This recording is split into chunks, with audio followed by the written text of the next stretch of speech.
সুপ্রিয় শিক্ষার্থীবৃন্দ, আমি বীরেন্দ্রনাথ রায় অমৃতলাল দে মহাবিদ্যালয়ের পক্ষ থেকে তোমাদের আন্তরিক অভিনন্দন জানাচ্ছি। আজকে আমরা তৃতীয় অধ্যায়ে ডিজিটাল ডিভাইস অংশের যৌগিক গেটগুলোকে নিয়ে আলোচনা করব। এর আগের দিন আমি বলেছিলাম যে মৌলিক গেটগুলো আমি পড়িয়েছি। এই মৌলিক গেটগুলো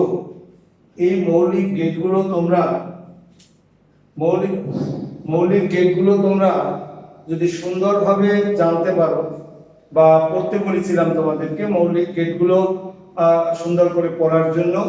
সেখানে এই মৌলিক গেটের or gate, and gate, not gate, এই গেটগুলোর ডিজাইনটা কেমন, এর বুলিয়ান সমীকরণ কেমন, এর সত্যক সারণী কেমন, এই জিনিসগুলো তোমাদের পড়তে বলেছিলাম যে এগুলো পড়লেই যৌগিক গেট সম্পর্কে আমরা বুঝাতে পারবো। তাহলে আজকের আমরা যে যৌগিক গেটগুলো পড়াবো তা মূলত আমাদের প্রথম জানতে হবে যে যৌগিক গেটটা মূলত কি। এটা আমরা আগে জানবো যৌগিক গেট কি। দেখো, যৌগিক গেট হচ্ছে একাধিক মৌলিক গেটের সমন্বয়ে যে গেট তৈরি হয় তাকে আমরা যৌগিক গেট বলে থাকি। তো আমাদের দেখো, একাধিক মৌলিক গেট নিয়ে যেহেতু যৌগিক গেট তৈরি হয়, এই যৌগিক গেট বিভিন্ন রকমের আমাদের হয়ে থাকে।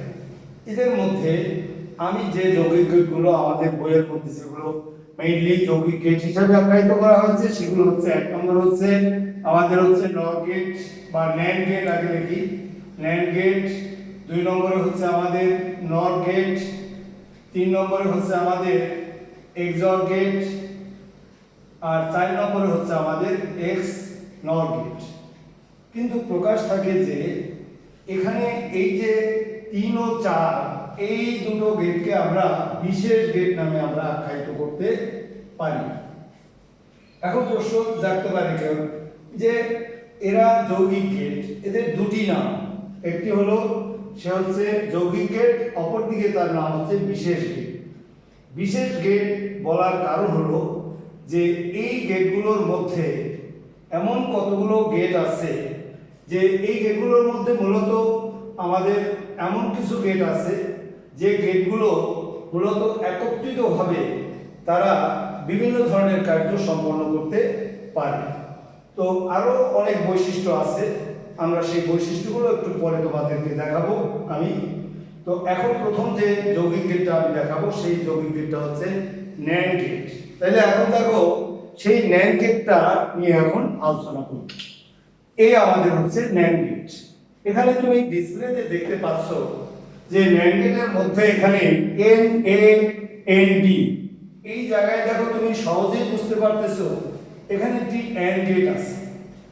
আর এই যে প্রথম যে অক্ষরটি এন, এই এন দিয়ে আমরা বুঝবো এটি মূলত হচ্ছে একটি নট গেট। তাহলে এখানে আমরা দেখতে পাচ্ছি কি এখানে একটি নট গেট আছে এবং একটি এন্ড গেটও আছে। এখন দেখো ডিসপ্লেতে আমরা দেখতে পাচ্ছি নট এবং এন্ড গেট, কিন্তু আমাদের মৌলিক গেট হচ্ছে 3টি, অর, এন্ড, নট। সে কারণে এই দুটো গেটকে যদি আমরা নট যোগ এন্ড করি তাহলে আমরা এই লজিক্যাল যে যোগটা, এই লজিক্যাল যোগ যেখানে আছে তার নাম হচ্ছে আমাদের মূলত অর গেট। তাহলে দেখো তুমি এখানে কি কি গেট আছে, নট, অর, এন্ড। তাহলে আমরা এখানে দেখতে পাচ্ছি নট এবং এন্ড গেট, কিন্তু এটাকে আমরা কিন্তু তৈরি করতে পারি নট, অর, এন্ড। এখন দেখো এখানে নট আর এন্ড আছে, আমি ইচ্ছা করলে এখানে গুণ চিহ্নটাকেও নিয়ে আসতে পারতাম, কিন্তু আমরা গুণ চিহ্নটা নিয়ে আসিনি। এর কারণ হচ্ছে যে আমার মৌলিক গেট 3টা, অর, এন্ড, নট। সে কারণে আমার এখানে অ্যাবসেন্ট যে গেটটা আছে সেই গেটটাকে এখানে কনসিডার করতে হবে। সে কারণে আমরা এখানে প্লাস চিহ্নটি অর্থাৎ লজিক্যাল যোগ চিহ্নটি আমি ব্যবহার করেছি। তাহলে আমরা বলতে পারি যে ন্যান্ড গেটের মধ্যে নট, এন্ড, অর এই 3টি গেট মূলত বিদ্যমান।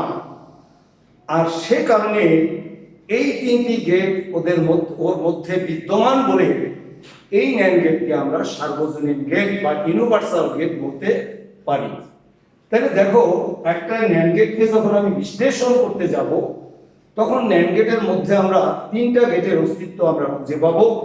কি কি? Not, or, and.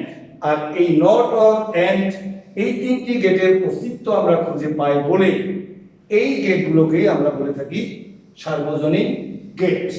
এই গেটটাকে আমরা সার্বজনীন গেট বলতে পারি।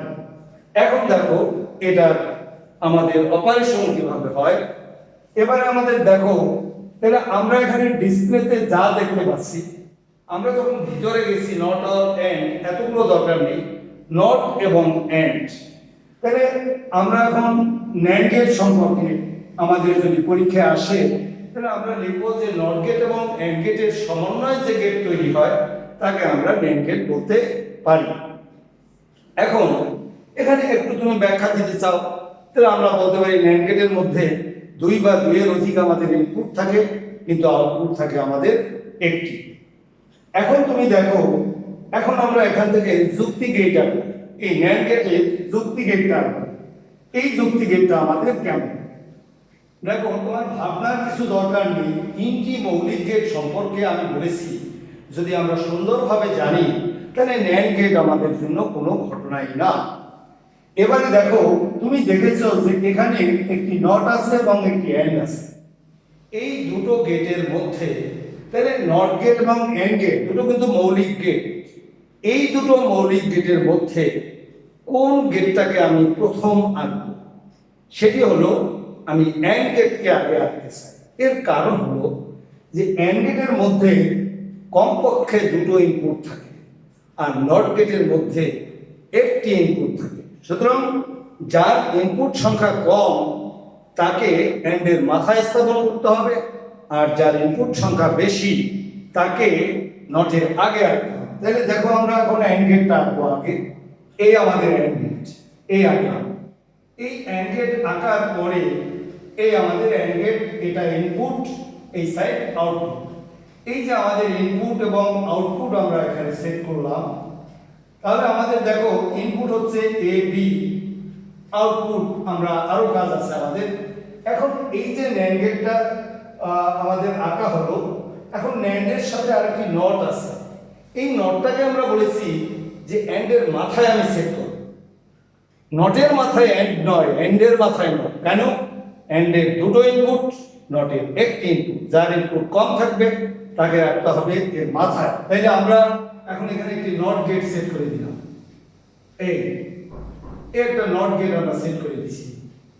এবারে আমরা আউটপুটটা ধরে নিলাম এক্স। এখন স্টুডেন্ট বলল, স্যার এত বড় গেট আমার আঁকতে ভালো লাগে না, আমি এর চেয়ে ছোট আঁকতে চাই, আমার ছোট গেট ভালো লাগে বেশি।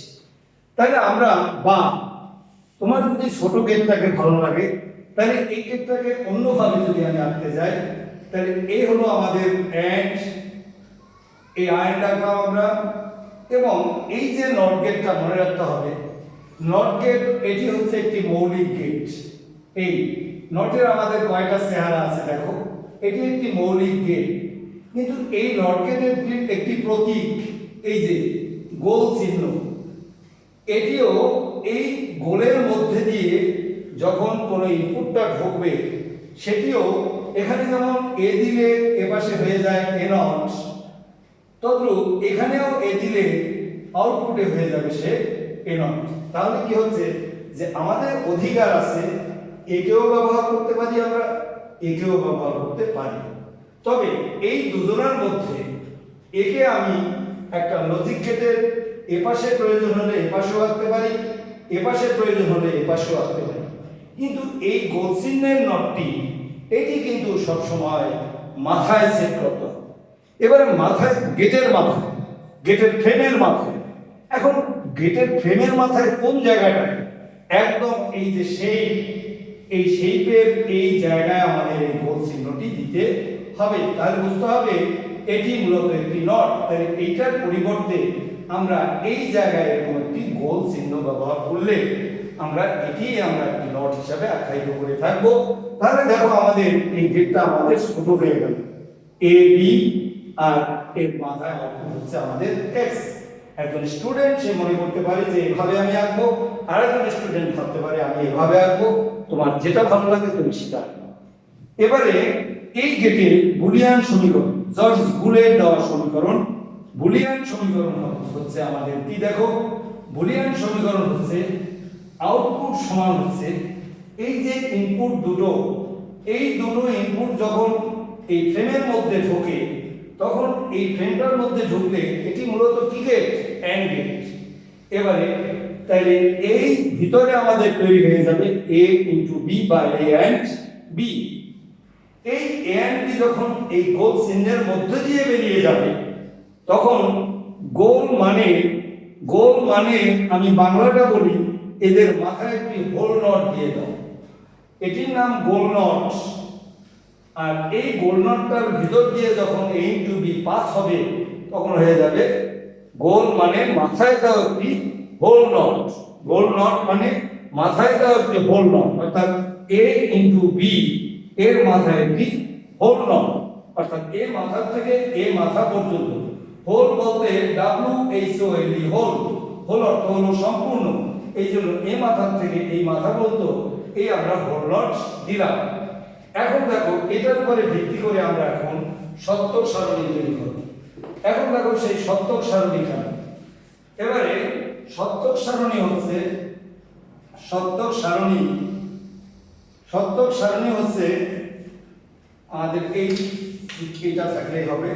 সত্যক সারণী যেহেতু দুটো ইনপুট আমরা ব্যবহার করেছি তাহলে সত্যক সারণীটা হবে এমন, এই এখানে a b ইনপুট। এবারে তোমার তাকাতে হবে সমীকরণটার দিকে, প্রথম তুমি a ও b দিয়েছো এখানে, এবারে করবা a ইনটু b, অর্থাৎ a and b বের করো একটা করে, তাহলে তোমার ভুলের সম্ভাবনা কম হবে। যারা একটু বেশি দক্ষ তারা ডাইরেক্ট করতে পারে, কিন্তু যাদের একটু দক্ষতা কম তারা এভাবে a ইনটু b বা a and b আগে বের করে নেবে। এবারে আমরা করব a and b whole not a। তাহলে এখন দেখো দুটো ইনপুট থাকলে আমরা এর আগে শিখিয়েছি, দুটো ইনপুট থাকলে বাইনারি সংখ্যার বিন্যাস এখানে কতবার হবে, 4 বার। কিভাবে 4 বার হয়, যেহেতু দুটো ইনপুট, 2 হচ্ছে কনস্ট্যান্ট, এবার 2 এর পাওয়ার দিতে হবে 2, 2 এর স্কয়ার হচ্ছে 4, এই জন্য আমরা 4 বার দেব। 4 বার হচ্ছে double 0 double 1, single 0 single 1, single 0 single 1। এবারে আমাদের দেখো জেনারেল গুণের সময় কোনো বাধা নেই, 0 0 গুণ করলে 0, 0 এবং 1 গুণ করলে 0 এর সাথে সব কোনো কিছুকে গুণ দিলে তার মান হচ্ছে 0। এবার 1 এর সাথে 0 গুণ দিলে হচ্ছে 0, 1 1 গুণ দিলে হচ্ছে আমাদের 1। তাহলে a ইনটু b নট এর অর্থ কি, a ইনটু b তে যা আছে তা নয়, তার উল্টা মান। তাহলে আমরা উল্টা মান হচ্ছে 1 1 1 0 হয়ে গেল আমাদের সত্যক সারণী। এবারে আমাদের দেখো এখান থেকে আমরা এর আঁকতে পারি, সেটা হচ্ছে লজিক ডায়াগ্রাম। লজিক ডায়াগ্রামটাও একটু দেখাই দিই। লজিক ডায়াগ্রামটা কেমন আমাদের, এই ডায়াগ্রাম যদিও NAND গেটের লজিক ডায়াগ্রাম এটি বেশি আমাদের ইম্পর্টেন্ট না, আর NAND গেটের লজিক ডায়াগ্রাম সেম, শুধু একটু পার্থক্য আছে, সেটি হচ্ছে দেখো এর আগের দিন আমরা তো এখান থেকে আমাদের একটা রেজিস্ট্যান্স সেট করতে হবে। এই যে রেজিস্ট্যান্স, এটি হলো রেজিস্ট্যান্স, বাধা, রেজিস্ট্যান্স। এই রেজিস্ট্যান্স সেট করে এখন তুমি তোমার যে দুটো ইনপুট, এই দুটো ইনপুট যেহেতু অর গেট, এটি হচ্ছে আমাদের NAND গেট, এই NAND গেটে আমাদের ওই আগের AND গেটে যেভাবে ছিল ইনপুটগুলো, তো AND গেটে ইনপুটগুলো আমাদের কিভাবে থাকে, সিরিজে থাকে বা শ্রেণীতে থাকে। এখানেও ইনপুটগুলো আমরা শ্রেণীতে লাগাবো। দেখো কিভাবে শ্রেণীতে লাগাই, এই এখান থেকে এই একটা ইনপুট a, আর একটা হলো এই আর একটা ইনপুট এই a আর b। এবারে দেখো এখান থেকে আমরা একটা সামনে একটা ভালভ সেট করে দেব, এই ভালভ। এবারে এখানে আমরা দেব ব্যাটারি লাগাবো, এটা প্লাস এটা মাইনাস, এভাবে এই লাগিয়ে দিলাম। এটি হলো আমাদের। এখন তো আর প্রশ্ন হলো যে এখানে কেন একটি রেজিস্ট্যান্স আমি সেট করতে গেলাম। এটি রেজিস্ট্যান্সটি সেট করার উদ্দেশ্য হচ্ছে যে ন্যান্ড গেটের মধ্যে অতিরিক্ত একটি নট গেট কিন্তু আমাদের আছে, যা ওখানে আমাদের অ্যাঙ্গেলের মধ্যে ছিল না। এই যাতে এর মধ্যে দিয়ে বিদ্যুৎ প্রবাহ যাতে সঠিকভাবে হতে পারে, অতিরিক্ত বিদ্যুৎ প্রবাহিত হয়ে সার্কিটের যাতে কোনো ক্ষতি না করতে পারে, সেই জন্য এখানে একটি রেজিস্ট্যান্স সেট করা হয় বা বাধা, যে অধিক পরিমাণ বিদ্যুৎ প্রবাহিত হয়ে সার্কিট যাতে আমাদের ক্ষতিগ্রস্ত না হয়, সেই কারণে আমাদের এখানে একটি রেজিস্ট্যান্স সেট করা হয়েছে। তাহলে এটার নাম হচ্ছে বাল্ব, এটার নাম হচ্ছে আমাদের ব্যাটারি, আর এই দেওয়া। তো আমাদের দেখো এভাবে আমরা নেক্সট ক্লাসে আমরা এটার ওয়েভ ফর্মটা দেখাবো। এই ওয়েভ ফর্মটা তোমাদের জানার দরকার। ওয়েভ ফর্মটা নিয়ে বিভিন্ন স্টুডেন্ট বিভিন্ন সমস্যার মধ্যে পড়ে আছে আমার কাছে মনে হচ্ছে, সে কারণে আমি এটার আমি যতটুকু বুঝি সেটা আমি দেখাচ্ছি তোমাদের। এর পরবর্তী ক্লাসে আমরা এটা দেখাবো। অনেক ধন্যবাদ তোমাদের। চ্যানেলটি আমার লাইক এবং সাবস্ক্রাইব করলে খুশি হব। সবাই সুস্থ থাকো, ভালো থাকো। ধন্যবাদ।